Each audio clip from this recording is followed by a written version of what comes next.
جس نے قرآن کریم کے ذریعے جہنم کی خبر سن لی ہو، جہنم کے انگاروں کی خبر سنی ہو، جس نے جہنم کی تباہ کاریاں سن لی ہو، او میری بیٹی نیند کیسے آئے؟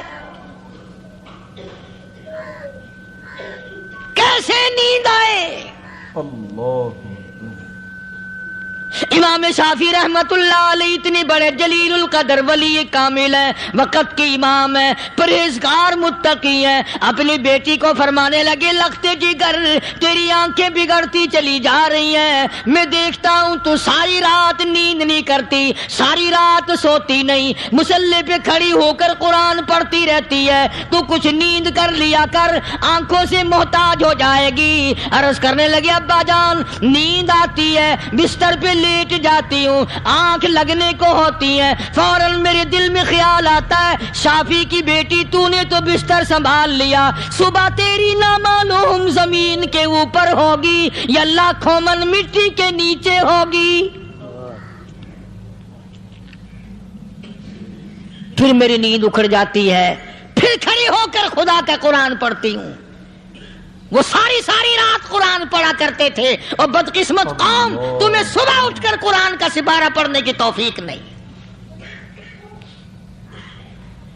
ہے۔ مسلمان پر قرآن کا دیدار نصیب نہیں، قرآن کی زیارت نصیب نہیں، گدھے کی طرح کھاتے سو گئے اور گدھے کی طرح صبح اٹھ کر کھانا پینا شروع کر دیا۔ تو رب کے کلام کا اتنا باغی کہ تو دیکھنا پسند نہیں کرتا۔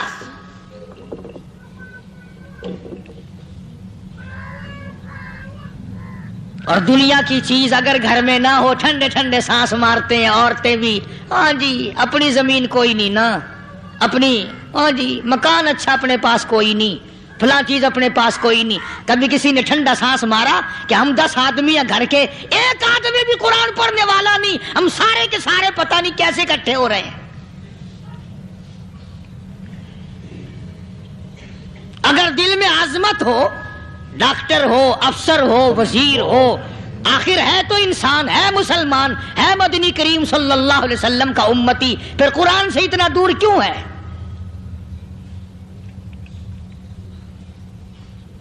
تو اللہ پاک جل شانہ نے فرمایا میرے بندے ہر حال میں ڈر، ہاں تیری ساری چلاکیوں کو میں جانتا ہوں، تیری ساری ہوشیاریوں کو میں اچھی طرح جانتا ہوں۔ فرمایا وہ دن دور نہیں، آیا وقت قیامت کا، آیا، کوئی کسی کے کام نہیں آئے گا۔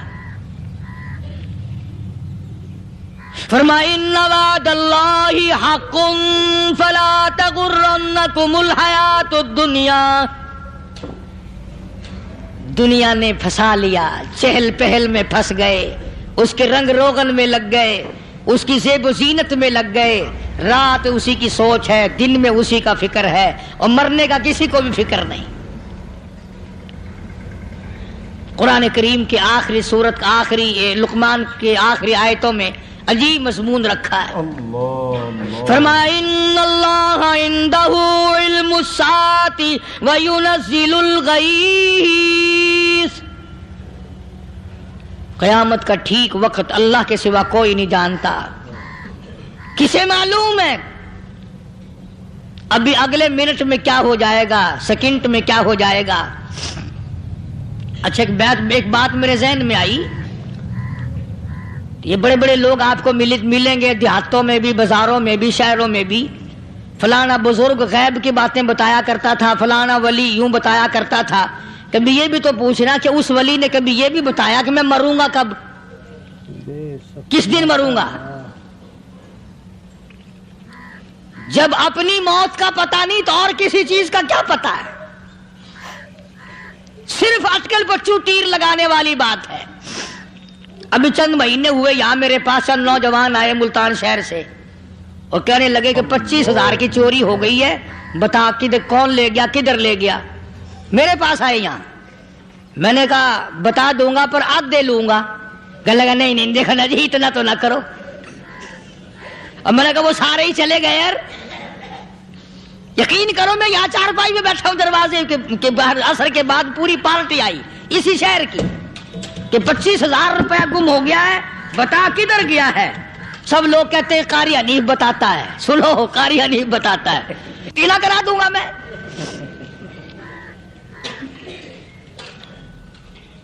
جتنا میں نے انکار کیا میرے سر ہوتے چلے گئے. اخیر میں نے بکواس کر دی. میں نے کہا اچھا بتاؤں گا پھر آدھے لوں گا. کہنے لگے نہیں. تماشا دیکھا یعنی اندازہ لگاؤ کہ ہم شہر سے سن کر آئے ہیں کہ قاری حنیف چوریاں بتاتا ہے. اللہ غنی کس کو معلوم ہے کہ ابھی کیا ہو جائے گا.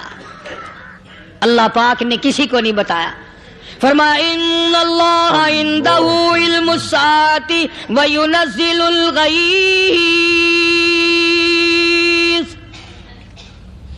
قیامت کا ٹھیک وقت کسی کو معلوم نہیں. بارش کا کوئی پتہ نہیں کب ہوگی کتنی ہوگی.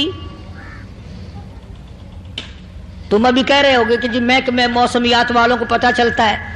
ان 3 مہینے میں یہ محکمہ موسمیات والے کئی دفعہ کہہ چکے ہیں کہ بندہ باندی ہوگی مگر کچھ بھی نہیں ہوا. بلکہ جتنے یہ زیادہ بتلاوے نا اتنا ہی موسم خراب ہوتا چلا جاوے. پچھلے سال انہوں نے روئی کی گانٹھوں کی گنتی بتائی کہ اتنی کپاس پیدا ہوگی ملک میں, اتنی روئی کی گانٹھ بنے گی, اتنی باہر بھیجیں گے اور اتنی اپنے گھر رکھیں گے. ذرا پوچھو تو صحیح ذمہ داروں سے سر کھجاتے پھرے کہ کھاد کے پیسے بھی واپس نہیں ہوئے. بھلے کسی کو کیا پتا کہ ابھی کیا تھا اور ابھی کیا ہو جائے گا, کل کیا ہوگا, پرسوں کیا. ایک اللہ کی ذات جانتی ہے. فرمایا وَيُنَزِّلُ الْغَيْثَ. کوئی نہیں جانتا بارش کب ہوگی, کتنی ہوگی, کہاں تک ہوگی, کس قدر ہوگی, کس طرف میں ہوگی, کہاں نہیں ہوگی. وَيَعْلَمُ مَا فِي الْأَرْحَامِ. کوئی نہیں جانتا عورت کے پیٹ میں کیا ہے, لڑکا ہے کہ لڑکی. باپ کو پتہ نہیں, ماں کو پتہ نہیں, دادی کو پتہ نہیں, نانی کو پتہ نہیں. یوں کہ کسی کو پتہ ہو یا نہ ہو, حضرت صاحب کو پتہ لگ جاتا ہے. حضرت صاحب کو کیوں, حضرت صاحب ٹھڈ دے اندر وڑدا ہوندا ہے. تماشا دیکھ, کوئی کسی کو پتہ نہیں چلتا. اور خدا نے اپنی خدائی کسی کو تقسیم کر کے دینی نہیں. لم یلد ولم یولد. نہ میرے ماں باپ, نہ میں کسی کا باپ, نہ میری اولاد, نہ میں کسی کی اولاد. اللہ الصمد, بے نیاز, بے مثال ہوں. ہمیشہ سے ہوں اور ہمیشہ رہوں گا. سام میرے محتاج ہو, میرے دروازے کے گداگر ہو, میرے دروازے کے فقیر ہو, میرے دروازے کے دستے نگر ہو. آؤ مانگو کھاؤ, موت آئے مر جاؤ. اگر اکڑو گے فرمایا پھر میں نے بڑی بڑی سزائیں دی ہیں لوگوں کو. ہاں میں تو توبہ بھی منہ سے نہیں نکلنے دیتا. کلمہ ہائے نہیں کرنے دیتا میں. جب میں موت کا پیغام دوں یکدم دل کی حرکت بند ہو جاتی ہے. آئے بھی نہیں, اوئی بھی نہیں, اف بھی نہیں, کچھ بھی نہیں. فرمایا وَيَعْلَمُ مَا فِي الْأَرْحَامِ. کسی کو پتہ نہیں عورت کے پیٹ میں کیا چیز ہے. دیکھو نا, جس نے 9 مہینے بچہ پیٹ میں رکھا, جب بچہ پیدا ہوتا ہے نا خود ماں بھی کان لگاتی ہے, بتائیں گی لڑکا ہے کہ لڑکی ہے. بےتابی سے انتظار کرتی ہے, بڑی بے قراری سے انتظار کرتی ہے عورت کہ یہ دائی بول لے, کوئی اور پاس والی بول لے, کوئی اور چھوٹی بڑی گھر کی عورت بول کے بتائے کہ لڑکا ہے کہ لڑکی ہے. اور جس نے 9 مہینے پیٹ میں رکھا, جب اس کو پتہ نہیں تو پرلی طرف بیٹھے ہوئے حضرت صاحب کو پتہ کیسے چل گیا. وَيَعْلَمُ مَا فِي الْأَرْحَامِ. زیادہ سے زیادہ تمہیں یہ کہیں گے جی فلاں بزرگ نے دعا کی تھی اللہ میاں لڑکا دے گا, لڑکا ہو گیا. ٹھیک ہے, دعا تو بھی مانگ, بزرگ بھی مانگے, پیر بھی مانگے, فقیر بھی مانگے, عالم بھی مانگے, ماں بھی مانگے, باپ بھی مانگے, خاندان سارے مانگو. بات یہ ہے مانگو تو سارے, پر یوں کہو دینے والا وہ ایک ہے بس. یہ ہے اصل بات. اور مانگنے کی تو کوئی کسی کی وہ نہیں. امام الانبیاء محبوب کبریا حضرت محمد مصطفیٰ صلی اللہ تعالی علیہ وسلم سیدہ عائشہ صدیقہ رضی اللہ تعالیٰ عنہ فرماتی ہیں میں سوئی ہوئی تھی, اچانک میری آنکھ کھلی, میں نے کالی کملی والے کو سجدے میں دیکھا. رو رہے ہیں، دعائیں مانگ رہے ہیں، رو رہے ہیں.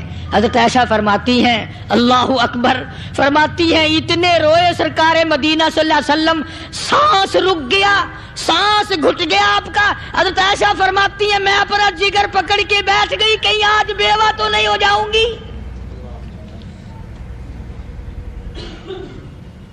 نبی نے اتنا مانگا، اتنا مانگا، اتنا مانگا، اس کائنات میں مانگنے والا کوئی آیا ہی نہیں. ہر آن مانگا، ہر لمحہ مانگا، ہر گھڑی مانگا، اور اتنا مانگا. میری بات لکھ کے لے جاؤ انشاءاللہ، کچی پکی بات نہیں.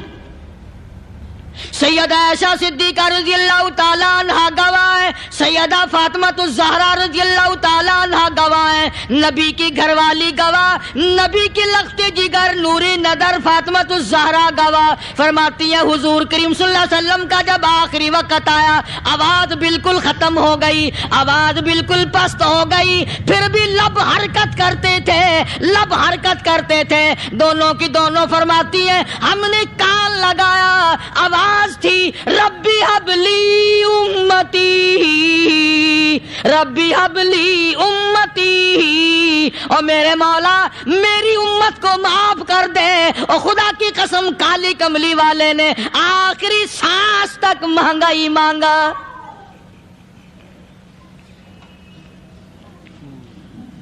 چاہے تیرے لیے مانگا، امت کے لیے مانگا، مگر ہر وقت مانگا.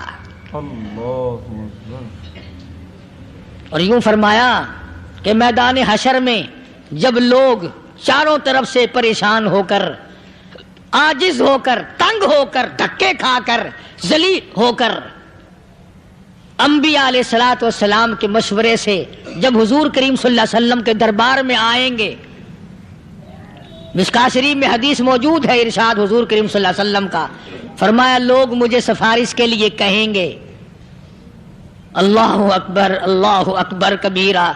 تو یوں فرمایا یہ نہیں فرمایا کہ میں اللہ میاں کو ٹیلی فون کروں گا کہ دیکھنا ذرا خیال کرو امت آ رہی ہے میری، یا امت کو یہ کہے کہ رکا لے جاؤ، بلکہ یوں فرمایا جیسے امت آ کر کے مجھے پریشان کرے گی میں سجدہ کروں گا، میں سجدہ کروں گا. اس وقت بھی سر میرا در تیرا، جھولی میری عطا تیری.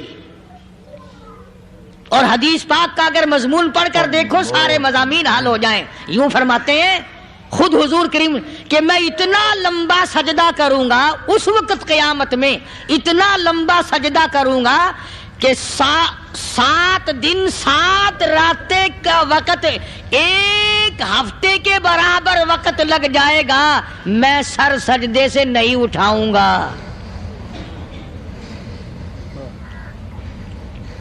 اتنا لمبا سجدہ کروں گا کہ ایک ہفتے کے مقدار وقت لگ جائے گا. یہ مقدار کیوں فرمایا؟ قیامت کا دن ہے نا، دن ڈھلنا نہیں، چھپنا نہیں، رات آنی ہی نہیں، رات تو ہے ہی نہیں نا، اس لیے فرمایا ایک ہفتے کی مقدار دن لگ جائے گا، وقت ختم ہو جائے گا پورا ہفتے کے برابر. اس کے بعد اللہ پاک مجھے فرمائیں گے ارفع راسک یا محمد صلی اللہ علیہ وسلم، میرے محبوب سر اٹھاؤ، سل مانگو توتا دوں گا، مانگو دیا جائے گا. سوف یعطیک ربک فترضی، تیرا رب تجھے راضی کر دے گا. صحابہ کرام رضوان اللہ تعالی علیہ مجمعین نے عرض کر دیا یا رسول اللہ صلی اللہ علیہ وسلم آپ کس وقت راضی ہوں گے؟ کتنے لوگ جنت میں چلے جائیں گے، دوزخ میں چلے جائیں گے، آپ کس وقت راضی ہوں گے؟ خدا کی قسم اس محسن کائنات کا کیا کہنا کالی کملی والے نے جو ہم پر مہربانی فرمائی. یوں فرمایا جب تک ایک ایک امتی کلمہ پڑھنے والے کا ہاتھ پکڑ کر جنت میں نہ لے جاؤں میں محمد الرسول اللہ کو چین نہیں آئے گی. ایک ایک کو لے جاؤں گا اور چین نہیں آئے گا مجھے اس وقت بھی. تو عرض یہ کر رہا تھا کہ قرآن کریم نے اور تمام چیزوں میں عقیدے کا سدھار کہ عقیدہ بناؤ. یہ جو عقیدہ ہے نا اس کی حیثیت ایسی ہے جیسے پہلی اینٹ عمارت کی. اگر اینٹ ٹیڑھی ہو گئی تو ساری عمارت ٹیڑھی ہو جائے گی. اگر عقیدہ صحیح نہیں تو سارے اعمال ٹیڑھے ہو جائیں گے. اور اگر عقیدہ صحیح ہے تو اعمال بھی اور تمام افعال بھی اخلاق بھی تمام کی بنیاد جو ہے وہ صحیح رہے گی اور اچھی توفیق ہوگی.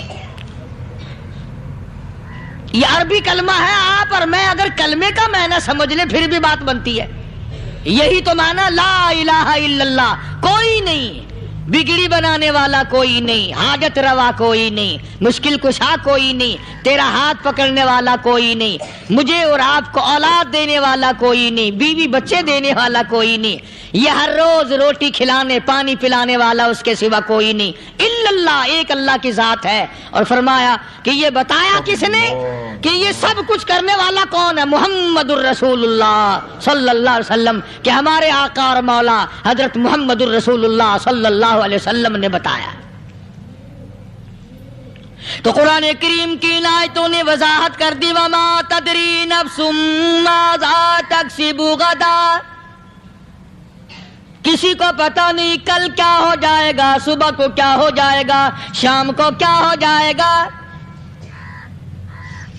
وما تدری نفس بأي أرض تموت. کوئی نہیں جانتا موت کس جگہ پہ آئے گی. کسے معلوم ہے کہ میری قبر کہاں بنے گی؟ کوئی نہیں جانتا میرے اس بدن کو جانور کھا جائیں گے. کسی کو علم نہیں ہے کہ قبر کا گڑھا ملے گا کہ نہ ملے گا، کفن ملے گا کہ نہ ملے گا، نماز جنازہ نصیب ہوگی کہ نہ ہوگی، غسل نصیب ہوگا کہ نہ ہوگا. کوئی نہیں جانتا کلمہ پڑھتے موت آئے گی یا کنجری کے گانے سنتے گاتے موت آئے گی. کس کو علم ہے کہ آخری کلام جو دنیا میں ہوگا وہ درود پاک ہوگا یا قرآن کریم ہوگا یا دعا ہوگی یا استغفار ہوگا اور یا گالی منہ سے نکلے گی، دم نکل جائے گا. کسے معلوم ہے؟ اس لیے فرمایا وما تدری نفس بأي أرض تموت. کوئی نہیں جانتا موت صبح آئے گی یا شام آئے گی. بیوی بچوں کے سامنے آئے گی یا اسپتال میں کوئی پاس ہوگا بھی یا کہ نہیں جس وقت موت آئے گی کسے معلوم. سجدے میں آئے گی یا کنجری کی گود میں آئے گی کیا پتا. فلم میں آئے گی یا مسجد میں آئے گی. پچھلے دنوں ایک جگہ ایک آدمی نے صبح کی اذان دی، بڑی اچھی اذان دیا کرتا تھا، اللہ کا نام بلند کیا، زمین پہ بیٹھا اور ختم. فجر کی اذان دی. جو سنے انہوں نے کہا یار ابھی تو اذان دی تھی. بس اللہ کی طرف لوگوں کو بلایا اور خود دنیا سے رخصت ہو گیا. ہاں کسی کی موت یوں بھی آیا کرتی ہے، کسی کی سجدے میں آ جاتی ہے، کسی کی مراقبے میں آ جاتی ہے. اللہ اکبر. کسی کی نماز میں آئے، اللہ کی طرف دھیان لگے ایسا لگے کہ لگی جائے وہ چلا ہی جائے. ہمارے استاد محترم مولانا عبد الخالق صاحب رحمۃ اللہ علیہ یا کبیر والے میں تھے، بہت بڑے عالم، جید عالم، سمندر تھے علم کے. بس صبح کی نماز کے بعد مراقبے میں بیٹھے اللہ اللہ کر رہے ہیں. بس جیسے اتحیات میں بیٹھتے ہیں نا اسی طریقے سے بیٹھے تھے. دن چڑھ گیا. بھتیجے نے آ کر کے کہا حضرت ناشتہ تیار ہے، جواب کوئی نہیں. پھر کچھ دیر کے بعد آیا کہ حضرت ناشتہ تیار ہے، جواب کوئی نہیں. اور دن چڑھ گیا. ہاتھ لگا کے دیکھا کہ حضرت تو پہنچ گئے اللہ کے یہاں. کس حالت میں؟ ایسی اللہ اللہ اللہ سے لو لگائی کہ اللہ ہی کے یہاں چلے گئے. اور ان اللہ والوں کے پاس اس نیت سے لگا کرو میری آخرت بن جائے، میری قبر بن جائے، میرا آخری کلام جو دنیا میں ہو وہ کلمہ ہو، استغفار ہو، درود پاک ہو، قرآن کریم ہو، پھر تو مزہ ہے. اور اگر ہائے ہائے ہائے ہائے کرتے مر گئے تو کیا ہوا؟ فرمایا ان اللہ علیم خبیر. میں خدا کی ذات تمام چیزوں سے واقف ہوں. مجھے تو پتا ہے نا، تیرے ایک ایک سانس کا پتا ہے، تیری رگ کے ایک ایک خون کے قطرے کا مجھے پتا ہے. اس لیے کہا کرتا ہوں کہ عادت ڈال لو درود شریف پڑھتے ہوئے چلنے پھرنے کی، کلمہ کلام پڑھتے ہوئے چلنے پھرنے کی، استغفار کرتے ہوئے چلنے پھرنے کی. پہلے زمانے میں جب ٹھوکر لگتی تھی تو لوگ سبحان اللہ کہتے تھے، اللہ اکبر، استغفر اللہ. اب گالی منہ سے نکلتی ہے، اب گالی منہ سے نکل رہی، گالیاں بکتے ہوئے لوگ مر رہے ہیں. حضرت معاذ بن جبل رضی اللہ تعالیٰ عنہ مدینے پاک میں بیمار ہے، آخری وقت ہے. صحابہ کی ایسی ایسی موت آیا کرتی تھی. چاروں طرف جتنے گھر والے بیٹھے ہیں، اماں بھی، بیٹی بھی، گھر والی بھی، بہن بھی، بھائی بند بھی، قبیلہ بھی، خاندان بھی. مدینہ شہر ہے، کالی کملی والے کا شہر ہے. حضرت معاذ بن جبل کا آخری وقت ہے. چاروں طرف بیٹھنے والے بھی تلاوت کر رہے ہیں قرآن کریم کی، خود معاذ بن جبل بھی تلاوت فرما رہے ہیں. اچانک حضرت معاذ رضی اللہ تعالیٰ عنہ رونے لگے. روئے حضرت معاذ. یہ وہ جوان ہے جس کو رخصت فرمانے کے لیے یمن کا گورنر بنا کر کے بھیجا حضور صلی اللہ علیہ وسلم نے. حضور صلی اللہ علیہ وسلم اس کو روانہ فرمانے کے لیے کئی میل پیدل تشریف لے گئے. ہاں حضور کے صحابہ. تو معاذ بن جبل جب رونے لگے تو گھر والوں نے پوچھا کیوں؟ کوئی بیٹھا ہوگا نا. کہنے لگا ڈر گئے، موت سے ڈر رہے ہو، موت سے ڈر کے رو رہے ہو. حضرت معاذ کہنے لگے نہیں، موت سے کیا ڈرنا، میں کیوں ڈروں موت سے، اس نے تو آنا ہی آنا ہے، میں نہیں ڈرتا. انہوں نے کہا پھر رویا کیوں رو رہے ہو؟ اللہ اکبر. صحابی کہتا ہے میرے دل کی تمنا میرے دل میں رہی، میری آرزو پوری نہ ہو سکی، میری حسرت میرے دل میں رہی، میرا شوق پورا نہ ہو سکا، میری آرزو پوری نہ ہو سکی، میری تمنا پوری نہ ہو سکی. بستر پہ موت آ رہی ہے اس لیے رو رہا ہوں. اے کاش رمضان کا مہینہ ہوتا، میں روزے دار ہوتا، گرمی کا موسم ہوتا، مجھے سخت پیاس لگی ہوتی، کفار سے مقابلہ ہوتا، میدان جہاد اور جنگ ہوتا، میں کئی کافروں کو قتل کر دیتا، پھر وہ مجھے قتل کر دیتے، میری زبان کاٹ لیتے، میری اللہ کے یہاں پیشی ہوتی، میرا رب مجھ سے پوچھتا معاذ دنیا سے کیا لایا. میں عرض کرتا الہی بولوں کیسے، تیری راہ میں زبان کٹا کے آیا ہوں اور روزہ رکھ کر آیا ہوں، تیرے محبوب کے حوض کوثر کے پانی سے روزہ افطار کروں گا. کہتا اس لیے رو پڑا ہوں کہ بستر پہ موت آ رہی ہے. ڈر کس چیز کا؟ یہ نہیں ڈرا کرتے تھے. حضرت ابو ایوب انصاری سب کہہ دو رضی اللہ تعالی عنہ. اللہ اکبر، کتنا بڑا مقدرہ والا جوان ہے. مدینے پاک میں حضور کریم صلی اللہ علیہ وسلم نے اسی کے یہاں ڈیرا لگایا. آخری وقت ہے، بیمار ہیں ابو ایوب انصاری. مدینے سے صحابہ جنگ کے لیے چلے. آؤ صحابہ کی تمنائیں دیکھو. ہم جتنے بیٹھے ہماری تمنا تو یہی ہے نا، کاروبار بڑھ جائے، مکان دکان کا ساز و سامان بڑھ جائے، یہ مل جائے وہ مل جائے، یہ ہو جائے وہ ہو جائے. ابو ایوب انصاری بیٹھے ہوئے دیکھ رہے ہیں صحابہ سواریوں پہ پیدل تلوار نیزے تیر لے کے چلے.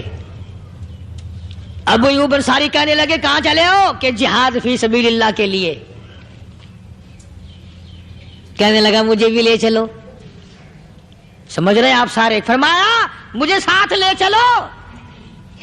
کہا کمال ہے، بیمار آدمی اور جنگ میں بیمار کا کیا کام ہے، کیا کرو گے؟ نے کہا مہربانی کرو، احسان کرو مجھ پر، مجھے ساتھ لے کے چلو. خدا کے بندے بیمار ہے، کرے گا کیا میدان جہاد میں؟ کہنے لگا تم تو بیمار کی بات کر رہے ہو، مجھے ساتھ لے چلو اونٹ پہ ڈال کر. توجہ کرنا ذرا، آخری بات میرے یاد آئی ہے، بتانے لگا ہوں. ابو ایوب انصاری حضور کا میزبان مدینے والا کہتا ہے میں بیمار ہوں، مجھے اونٹ پہ ڈال کے لے چلو، اور اگر میری راستے میں موت آ جائے پھر بھی میری لاش کو ساتھ لے جانا. جہاں کفر اور اسلام کا جنگ ہوگا، مقابلہ ہوگا، اس میدان میں میری لاش کو پھینک دینا.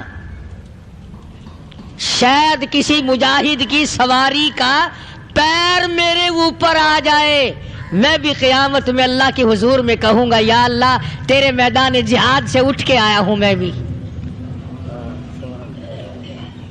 اندازہ لگا ابو ایوب انصاری کی تمناؤں کو دیکھ، حضرتوں کو دیکھ.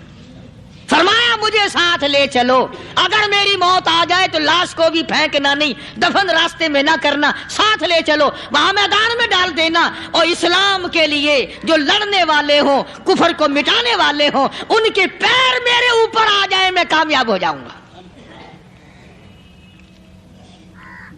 ایک تم ہو جو مسجد میں جھاڑو دینے سے بھی آر کرتے ہو، صف بچھانے میں بھی تمہیں شرم آتی ہے، صف اکٹھا کرنے میں بھی تمہیں شرم آتی ہے، ادھر ادھر کوئی چیز کرنے میں تمہیں کیا معلوم ہے جس وقت قیامت کے دن ان شاہی درباروں کے خادموں کو انعام ملے گا نا، پھر ٹکرے مارو گے، او ہو لو بھائی کمال ہو گیا، ہم تو یوں ہی رہ گئے.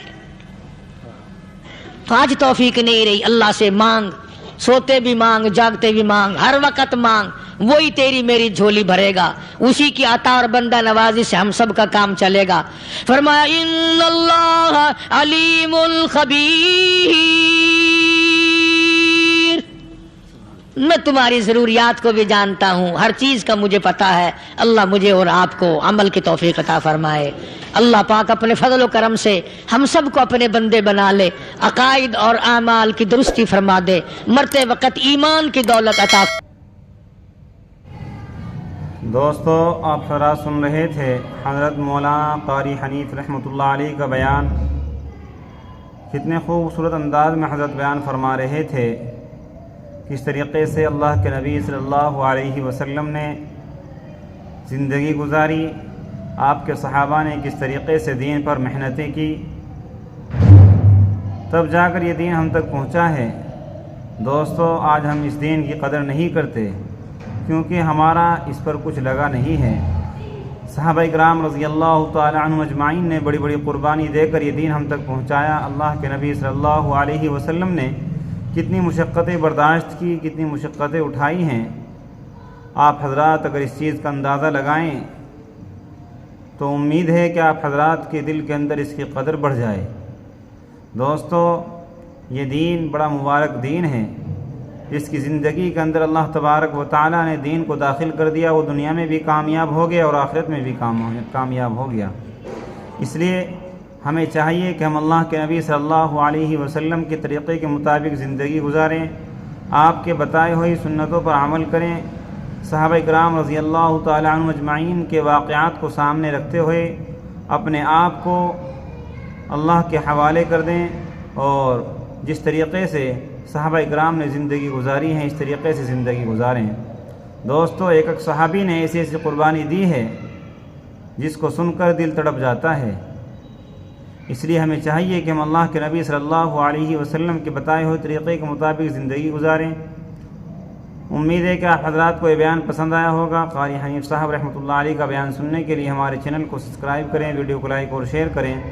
چلتے ہیں پھر اگلے بیان میں ملاقات ہوگی. السلام علیکم ورحمۃ اللہ وبرکاتہ.